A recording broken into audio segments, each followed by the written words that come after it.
don't focus too much on this like saying this is what you do. It's just Mhm. showing up as the person that you want to be and then hopefully leading by example. Yeah, and I think in school, I hope that they interject more social and emotional learning. Um, you know, helping people, having children develop a sense of self-awareness, a level of Mhm. self-management, and also social emotion to be able to manage relationships and have awareness of those things because it's a big part of how we develop as human Mhm. beings.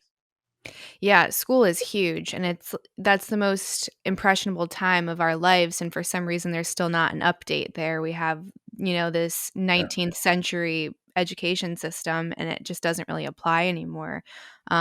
So I think, well, like right now we have our son in a Montessori school, which I think is great, great. but it only goes to 8th grade. So then you're like, well, what do you do after you give them all of this freedom and then you stick him into a traditional school? He's going to be like, what is this? I have to sit for 8 hours a day and be talked at. And um, Right. it's like we have so much information that we all just don't learn at the same speed, or our interests aren't the same. And it goes into having, what's the book that I just started this book? I think it's called Reeducation. Mm, Um, by Charles Murray or something. It talks about multiple intelligences. So like just because someone is, excelling in math and someone else might be falling short, it's like, well, where should we be placing this kid? You know what I mm, mean? Saying we all have to be A's in every category. And it kind right. of comes full circle to purpose, right? So it's at this young age, we should be in this very curious state of exploring all of these topics to see what you want to spend your adulthood going after, instead of acting like we're all identical carbon copies of one another.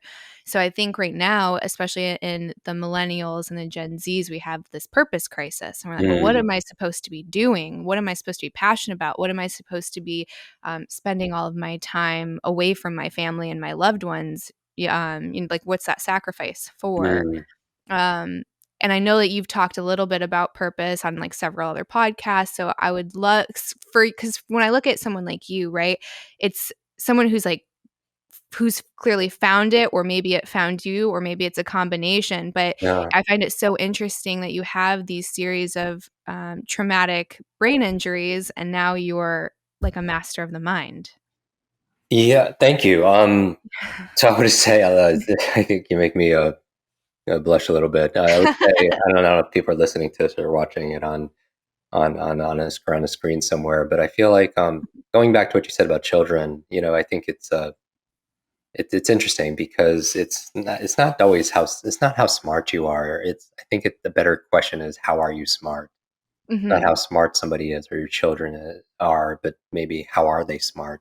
And as you said, it's people learn at different speeds, but they also learn in different ways. Hmm.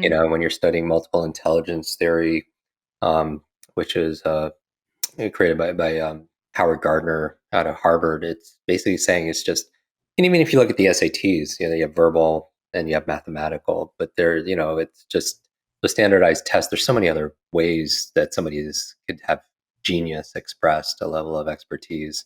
What about visual spatial intelligence? People are just great artists or architects or graphic designers. That's amazing. Always impressed by those people who have expressed that strength, or kinesthetic intelligence, people who just have an amazing, affinity for and gifts around using their body, Hmm. dancers or athletes, and so on. There's also like interpersonal intelligence. People, they are just really great at communicating. Hmm. Um, and there's so many different forms, and I don't think a lot of the standard those tests out there could really.